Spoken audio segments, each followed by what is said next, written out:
Bonjour à ceux qui nous retrouvent pour la deuxième partie de cette matinale d'infos sur Public Sénat avec la presse quotidienne régionale, les Indés radios, 130 radios indépendantes qui sont nos partenaires sur tout le territoire français, avec les télés locales de France et avec TV5 Monde. Aujourd'hui, l'invité politique en direct sur ce plateau. Il est 8h, c'est Sébastien Chenu. Bonjour, merci d'être avec nous. Vous êtes député Front National du Nord et pour vous interroger à mes côtés ce matin, Michael Zamès, le spécialiste politique de Public Sénat. Bonjour Michael. Bonjour à tous. Et Zoé Cadio du Midi Libre et de l'Indépendant, une régulière de cette matinale d'infos. Merci Zoé d'être ici avec nous ce matin. On va démarrer tout de suite, Sébastien Chenu, avec Emmanuel Macron qui a obtenu hier à Londres l'aide des Anglais pour sécuriser la frontière et régler le problème de Calais. 50 millions d'euros supplémentaires. D'abord, est-ce suffisant à vos yeux? Et surtout, croyez-vous les Anglais, vous? Non, mais moi j'ai envie de citer Shakespeare. Beaucoup de bruit pour rien. Et en fait, Much ado about nothing. C'est ça, voilà. Vous le dites beaucoup mieux que moi, et puis je le dis en français. Beaucoup de bruit pour rien, parce que depuis 2 jours, en fait, on assiste à quoi? À une communication incroyable et des résultats qui ne seront évidemment pas à la hauteur. Que ce soit la visite du président de la République à Calais, où finalement, qu'est-ce qu'il a annoncé? Quelques moyens, quelques primes pour les forces de l'ordre, elles sont bienvenues largement, et puis des repas en plus, la capacité à prendre des repas en plus pour les migrants. Bon, c'est tout.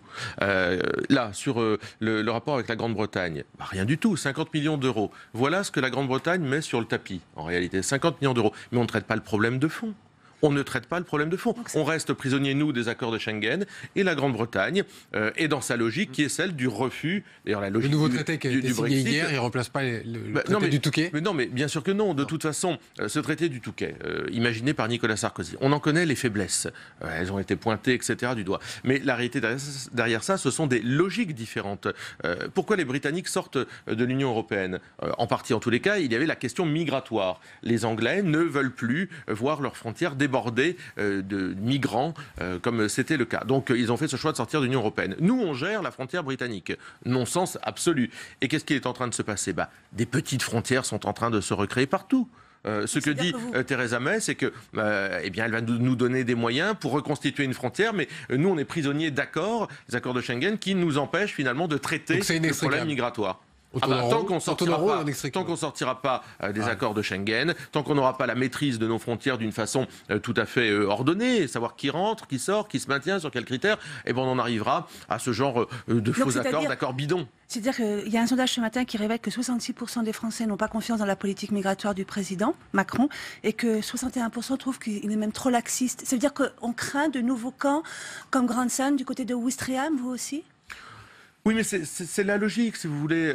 Qu'on renégocie les accords du Touquet ne changera rien. On va créer aussi un appel d'air. On va être en capacité, mais d'ailleurs, ils ne sont pas réellement renégociés, ces accords du Touquet. Qu'est-ce qu'on va montrer? Que l'Europe, que la France est un chemin par lequel il est possible d'aller en Grande-Bretagne. La Grande-Bretagne ne veut pas. Donc, on se retrouve bloqué. Donc, on voit bien que tout ce qui est fait, c'est ectoplasmique, c'est bidon. Donc, du coup, il faut accélérer quand même le Brexit?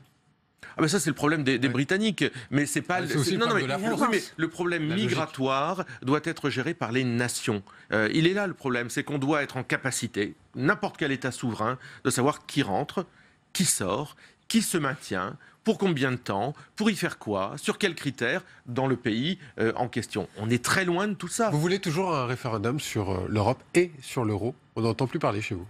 Nous, on a dit que chaque fois si nous arrivions au pouvoir, à chaque étape, on la ferait valider par référendum auprès des Françaises et des Français. Donc oui, et puis je pense que sur l'Europe, sur l'euro. Ça c'est sur la question de la souveraineté monétaire, bien sûr. Ouais. Mais sur l'Europe en tant que telle, aujourd'hui, je pense qu'il serait bien d'interroger les Français pour savoir quelle direction. Alors vous me direz, on va avoir un référendum grandeur nature, les élections européennes. Et on verra dans quelle direction les Français veulent aller. Il y a plusieurs solutions. Nous, on est hostile à l'Union européenne. Je crois qu'on est, avec Nicolas Dupont-Aignan, on peut lui en faire le crédit, le seul mouvement politique qui soit hostile à l'Union européenne. Vous avez les ambigus, M. Mélenchon, les acquis. Les amis d'Emmanuel Macron sont acquis à l'Union européenne, et puis les soumis, Laurent Wauquiez et ses amis. Donc on est les seuls véritablement hostiles, on verra bien dans les élections européennes. Alors justement, vous dites les élections européennes, c'est-à-dire que c'est à ce moment-là où vous allez lancer votre nouvelle politique, d'une certaine manière, de la refondation du Front National, et puis vous évoquez aussi une alliance avec Nicolas Dupont-Aignan. Ça veut dire que la refonte du Front National passe aussi avec de nouveaux accords avec les droites, avec ces droites-là? Pas seulement avec la droite. Moi, je ne suis pas du tout acquis à l'idée de l'union des droites, parce que je pense que ça nous priverait d'emblée de gens qui ne se définissent pas comme de droite et qui partagent nos convictions. En revanche, je pense qu'il faut ouvrir largement les bras. À d'autres mouvements comme ceux de Nicolas Dupont-Aignan, mais qui fera bien ce qu'il voudra lui-même. Il est un acteur majeur de la politique française, donc il fera ce qu'il voudra. Mais nous, on trouve que ce serait intéressant de pouvoir faire la route ensemble, parce qu'on a la même conception de notre opposition à l'Union européenne. Alors, la route ensemble, justement, comme vous le savez, Notre-Dame-des-Landes on a tranché, le gouvernement a tranché. Est-ce que vous n'avez pas été un peu excessif hier en disant qu'il fallait sortir les zadistes par leur dreadlock ? Ce que je veux dire, madame, c'est qu'il faut maintenant arrêter de plier devant des gens qui utilisent la force, qui contreviennent à la loi pour occuper des territoires sur lesquels ils n'ont ni droit ni titre. Ce que je veux dire, c'est que le gouvernement aurait dû commencer par évacuer la ZAD. C'était la première des choses, ce qui éviterait d'avoir finalement cette image qui est de plier devant des gens qui ne respectent pas la loi. Parce que c'est un peu ce qui s'est passé. Le gouvernement donne le sentiment d'avoir plié. Il y a d'autres ZAD en France. Ce qui fait qu'on est, je crois, à un tournant de la politique d'Emmanuel Macron. Il ne pourra plus dégager aucune ZAD. Il devra plier à chaque fois que la force sera employée face à l'État. Or, c'est l'État qui doit employer la force dans ces cas-là. Donc aujourd'hui, cette zone à défendre devient une zone à dégager. Le plus vite sera le mieux. C'est Sébastien Chenu, député Front National du Nord, qui est l'invité de Territoire d'Info ce matin. On passe aux prisons, les blocages continuent. Sébastien Chenu. La semaine dernière, Marine Le Pen est allée visiter la prison de Verdun-le-Vieil, là où des surveillants, on le sait, ont été agressés. Elle y a dénoncé la sécurité. Pour vous, c'est quoi ? C'est la loi qui n'est pas bonne ou un manque de fermeté de l'État dans cette affaire ? Un manque de fermeté de la justice, sans aucun doute. Des moyens, sans aucun doute. Moi, je suis allé visiter le centre pénitentiaire de Maubeuge la semaine passée. J'ai rencontré les personnels à qui je veux redire notre soutien. Ils vivent des moments difficiles tout au long de l'année, tout comme les policiers, tout comme les militaires. Je vois que les policiers, les militaires, les surveillants pénitentiaires sont en colère dans ce pays, que personne ne les entend. Et il y a deux chemins, vous savez, pour la politique carcérale. Bah oui, mais il y a deux chemins. Le gouvernement ne choisit pas. Où on considère qu'il faut emprisonner dès les premières sanctions, faire effectuer les peines réellement, problème de la justice. Tout condamné à moins de 2 ans de prison ferme, en réalité, ne l'effectue pas. Donc, où on considère que les choses doivent s'appliquer fermement, auquel cas il faut construire des prisons, et il manque 40 000 places ou 50 000 places de prison dans ce pays, il faut y mettre les moyens. Où on considère qu'il faut des peines de substitution, c'était Christiane Taubira, et on voit bien le résultat. La ministre, elle a prévu ce plan de prison, elle a prévu de construire des prisons d'ici 2021. Elle a prévu 15 000 places en 5 ans. Ou en 10 ans, pardon, en 10 ans. 15 000 places en 10 ans, pardonnez-moi. Vous voyez bien ce que ça fait, 1500 places par an. On n'y est pas du tout. Ah bah oui, voilà, c'est une question. Vous mettriez beaucoup plus de moyens sur la table. On mettrait beaucoup plus de moyens parce qu'on considère que c'est une priorité pour vivre en sécurité dans notre pays. Moi, je crois que la priorité, ce n'est pas de doter les prisonniers du téléphone dans leurs cellules. Ça, ce n'est pas la priorité, voyez-vous. La priorité, c'est aussi de donner des moyens aux agents du pénitentiaire, de leur donner des moyens d'effectuer leur travail, d'en recruter davantage, de les former, de les protéger. Les prisons françaises ne sont pas plus indignes qu'ailleurs. Moi, j'ai visité le centre pénitentiaire de Maubeuge, n'est pas indigne. C'est pas ce que disent les associations, non, c'est pas ce que disent les rapports elles sont dans leur rôle, mais moi je trouve que la condition des agents pénitentiaires est indigne. On fait travailler les conditions de prison sont bonnes, c'est ce que vous dites. Je n'ai pas dit qu'elles étaient bonnes, je dis qu'elles n'étaient pas indignes. Elles sont perfectibles, elles ne sont pas indignes. C'est un fantasme que de dire que la France traite mal les prisonniers. Oui, mais on a été condamnés plusieurs fois, justement. On a été condamnés plusieurs fois, mais toutes les situations ne se valent pas. Il y a des expérimentations d'ailleurs dans un certain nombre de centres pénitentiaires. Il y en a une qui s'appelle Respecto à Maubeuge, sur lesquelles on peut être interrogatif, mais qui montre qu'on ne maltraite pas les prisonniers dans ce pays. Alors qu'on maltraite, visiblement, il y a peu d'écoute, en tous les cas pour les victimes en France. Est-ce que vous estimez que la colère des surveillants, vous parliez de la colère des policiers tout à l'heure, la colère aussi dans les hôpitaux, peut faire contagion et donc mettre en difficulté le gouvernement ? Ce gouvernement n'a aucune capacité d'écoute vis-à-vis de celles et ceux qui souffrent dans notre pays, aucune sensibilité à entendre celles et ceux qui souffrent. Moi, je suis élu d'un territoire, Cyril Viguier l'a dit, du Nord. Depuis quelques jours, nous avons une situation sociale dégradée à l'hôpital de Denain. Il y a des suicides d'infirmiers qui mettent les personnels hospitaliers et également les patients dans une situation d'inconfort, c'est le moins qu'on puisse dire, de stress supplémentaire, parce que les conditions de travail sont difficiles. Ce n'est pas un hôpital mal doté, l'hôpital de Denain, mais on voit bien qu'il y a des Françaises et des Français qui souffrent au travail, ils sont nombreux, et le gouvernement y est très sourd. Il n'y a pas d'humanité, c'est ce que vous êtes en train de dire? Oui, moi je trouve que ce gouvernement a ce côté toujours les yeux vissés sur un peu comme les bas de bilan comptable, c'est-à-dire qu'il fait de la comptabilité, mais il n'a aucune capacité à prendre en compte la réalité sociale du pays. Il est un peu hors sol, ce gouvernement, il faut bien dire. Alors, la France insoumise, qu'on a très peu entendu ces derniers temps, a décidé de mettre toutes ses forces dans le projet de réforme des universités.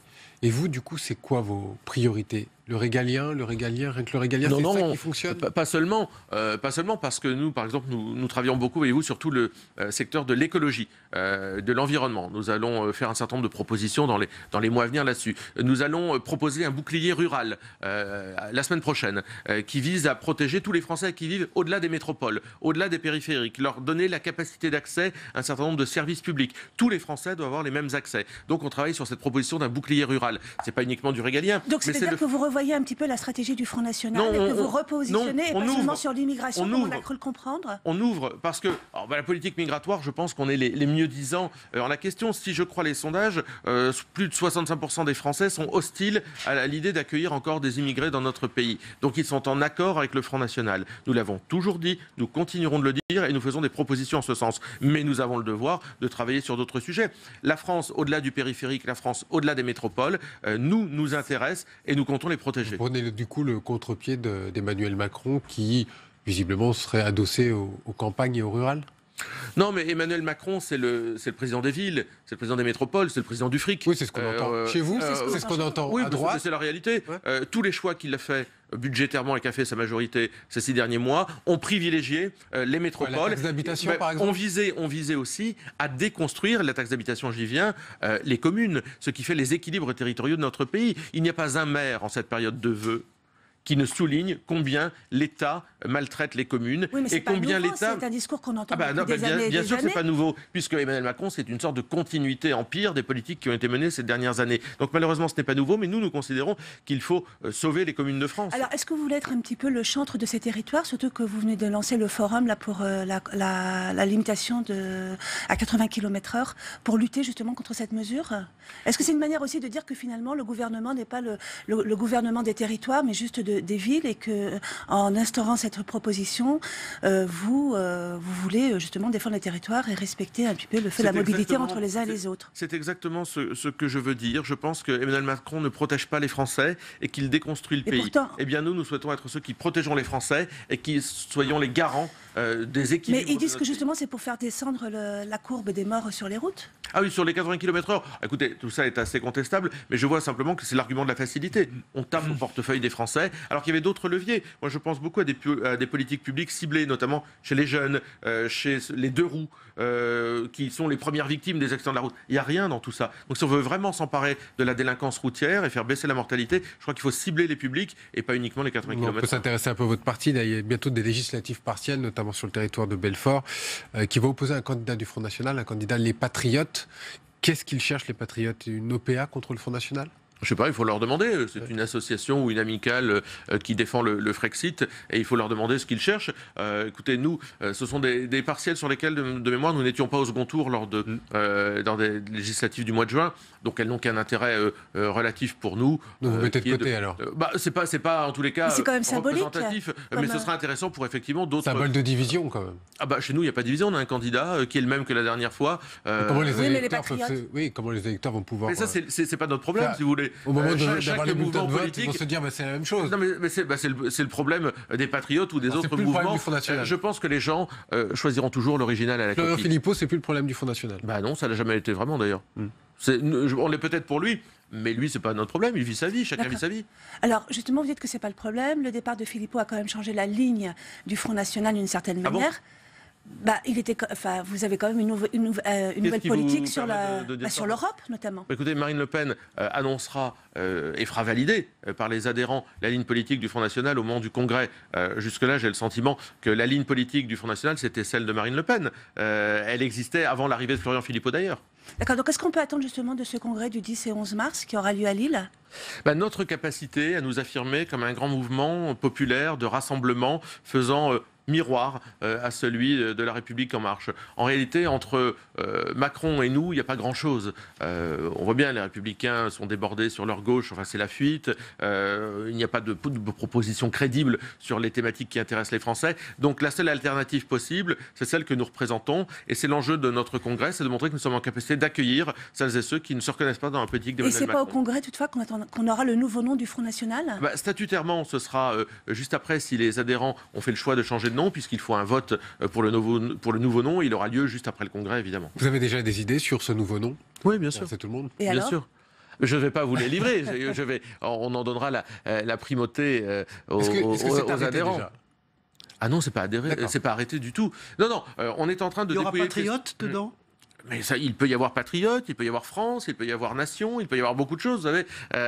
L'important, c'est que ce nom montre bien la suite de l'histoire, je crois que c'est important, c'est la suite de notre histoire et la capacité à nous ouvrir. Donc, à partir de là, les choses ne sont pas arrêtées. Alors, on va avoir à peu près 27 000 questionnaires remplis, ce qui était beaucoup plus que ce que nous avions imaginé. Alors, la suite de notre histoire, justement, vous savez qu'il va y avoir la loi là, sur la bioéthique. Quelle est votre position sur la PMA et la GPA ?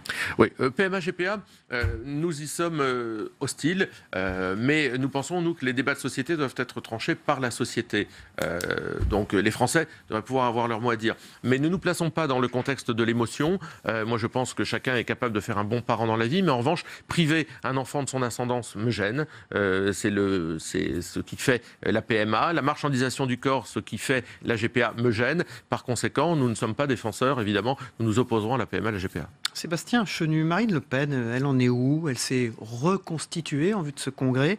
Le débat du deuxième tour de l'élection présidentielle, qui avait fait beaucoup de débats, chez vous, il est oublié totalement ou il y a encore la volonté d'expurger tout ça ? Non, mais on n'oublie jamais rien, mais on en tire les conséquences. Marine Le Pen est un leader politique de premier plan, elle est solide. Je note qu'elle porte ce congrès, cette volonté de réforme. Elle sera demain en Saône-et-Loire devant les militants, dimanche dans le Nord, à Caudry, chez moi. Marine Le Pen est un leader politique de premier plan qui a compris qu'il fallait qu'elle avait fait une erreur au pouvoir. Elle l'a dit elle-même. Elle a dit elle-même qu'elle n'avait pas réussi ce débat. Bon, maintenant, on va réussir ce congrès. Nous devons ceci à nos électeurs, à nos militants, à nos adhérents, et c'est plus intéressant de faire ça qu'être dans le déni comme beaucoup d'autres mouvements politiques. Et vous ? Votre avenir au sein du Front National ? Ce sera celui que décidera Marine Le Pen. C'est elle qui décide de manière égalienne. De la façon dont elle souhaitera m'utiliser, oui, moi je suis à son service. Vous avez eu un parcours assez complexe. Vous avez été un collaborateur de Christine Lagarde à l'époque où elle était ministre du Commerce extérieur. Vous êtes aujourd'hui député très minoritaire à l'Assemblée nationale. Comment vous avez vécu cette transition ? Écoutez, le fil rouge, c'est quand même, de ce que je crois, c'est la contestation de ce modèle de l'Union européenne qui ne produit pas de résultats mais enferme les peuples.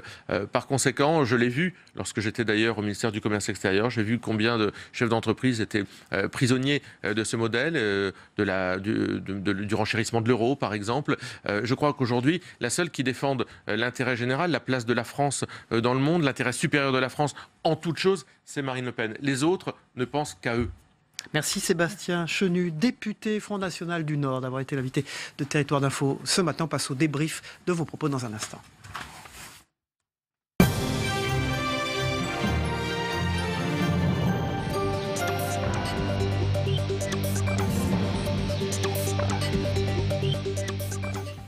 Voilà, Sébastien Chenu quitte ce plateau et j'accueille pour débriefer les propos de notre invité, député du Nord, du Front National, Jérôme Cordelier. Bonjour, rédacteur en chef. Bonjour Cyril. Des éditions locales du Point. Rebonjour, vous étiez présent à la première partie de cette matinale. Et André Crétenant, le directeur de l'information de TV5 Monde, notre partenaire qui diffuse Territoire d'Info sur ses 9 antennes à travers le monde.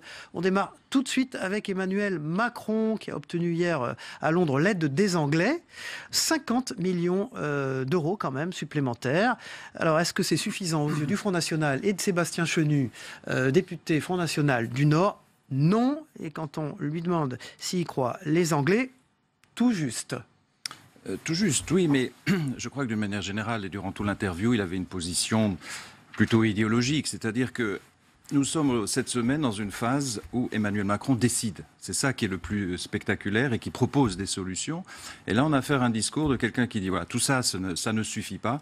Mais quelles sont les solutions? Quelles sont les propositions concrètes qui sont faites? C'est-à-dire, est-ce que fermer les frontières, par exemple, entre la France et le Royaume-Uni, est-ce que c'est ça l'avenir? Est-ce qu'effectivement, la question des migrations peut se résoudre au niveau d'un seul pays? Bien sûr que non. Tout ça doit se discuter au niveau européen. Donc moi, j'avais le sentiment d'un discours un peu daté, c'est-à-dire un discours avant Macron. Macron, c'est quand même un monde nouveau, c'est quand même une manière nouvelle de faire de la politique. Enfin, tout le monde n'est pas d'accord, mais quand même. Et effectivement, là, dans cette semaine, dans ce storytelling, comme diraient les Américains, c'est vrai que c'est le gouvernement, c'est le président de la République qui fait les choses.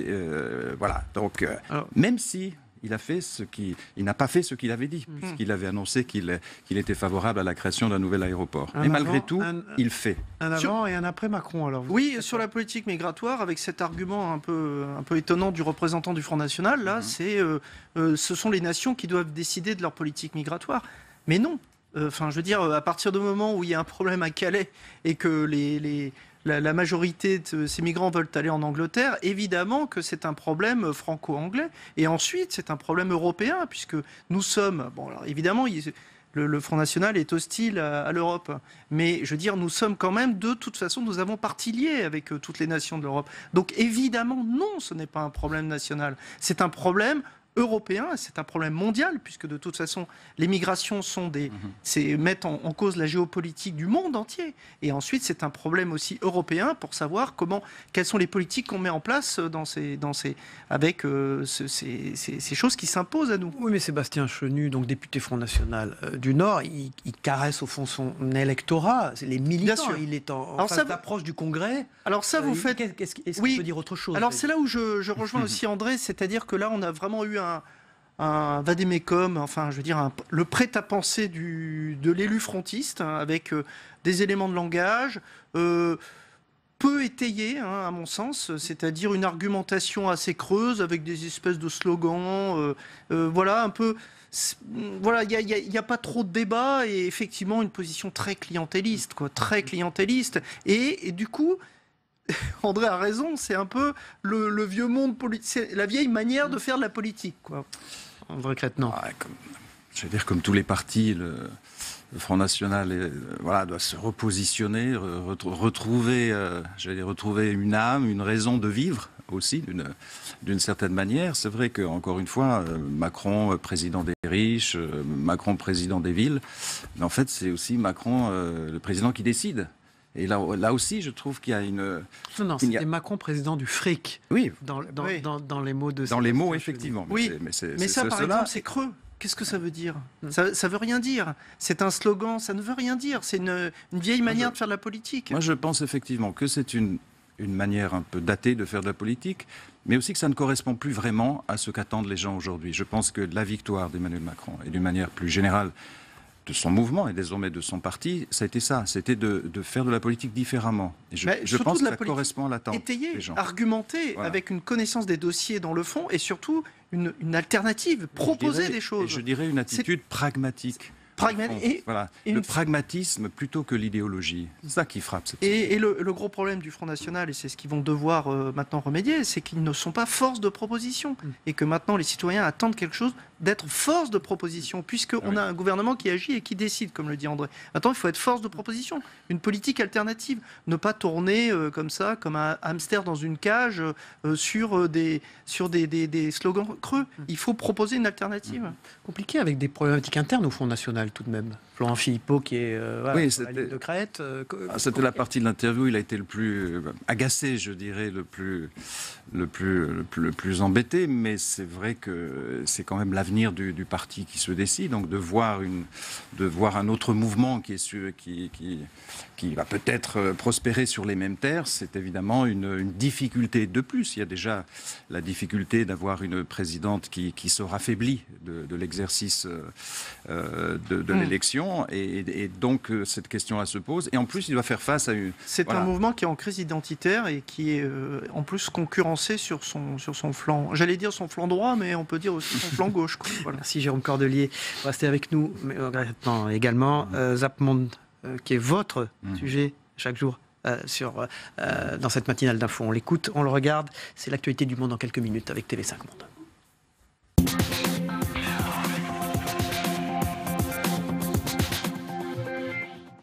Ces passants sont littéralement soufflés par la force du vent, projetés violemment par terre.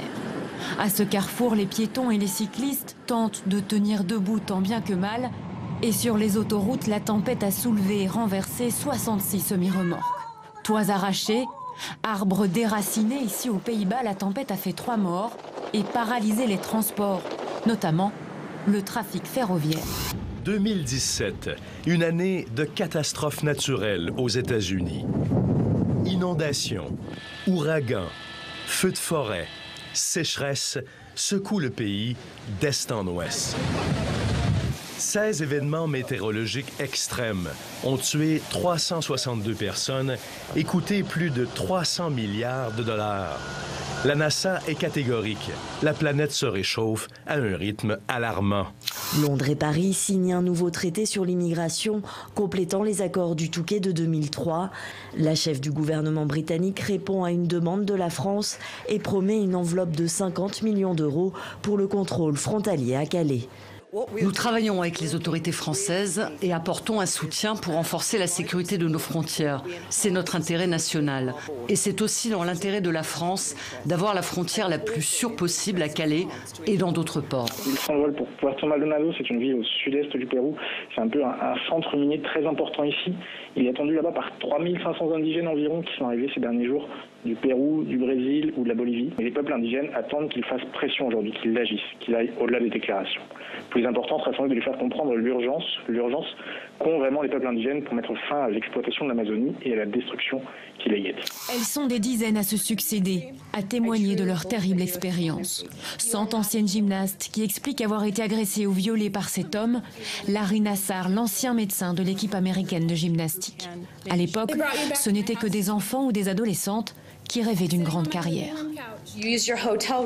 Tu utilisais ta chambre d'hôtel comme un terrain de jeu pour nous soigner.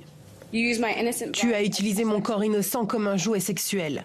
La plus grande compétition de ma vie, pour laquelle je me suis tellement entraînée, tu me l'as volée.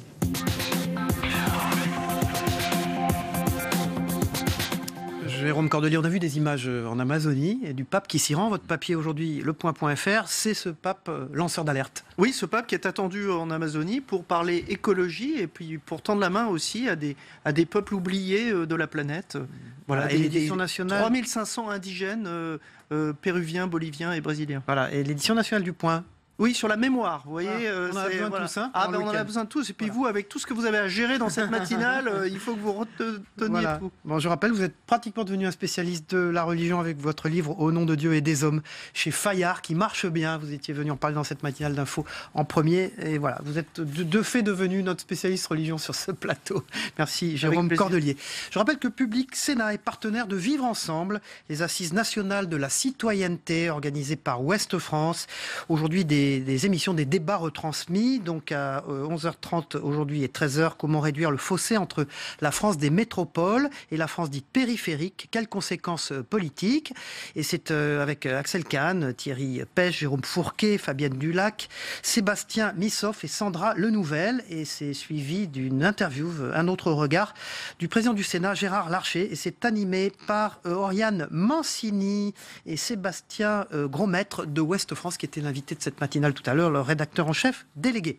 Et puis il y aura également à 16h30 et 18h un débat sur Notre-Dame-des-Landes, la loi travail, l'écotaxe. Le vote ne suffit plus à assurer la totale légitimité démocratique d'une décision politique, avec Philippe Martinez de la CGT, Dominique Régnier, vous le savez, professeur d'université, Bruno Retailleau, sénateur Les Républicains, et puis Éric Coquerel. Enfin, lundi 22 janvier, ce lundi, de 13h à 14h, c'est en différé ce débat sur le sport, un outil au service de la citoyenneté, animé par Vincent Côté, le chef des sports de Ouest France. Merci à tous. On se retrouve lundi pour une nouvelle matinale d'info et demain matin pour les meilleurs moments de l'actualité politique de la semaine. Bon week-end à Rennes.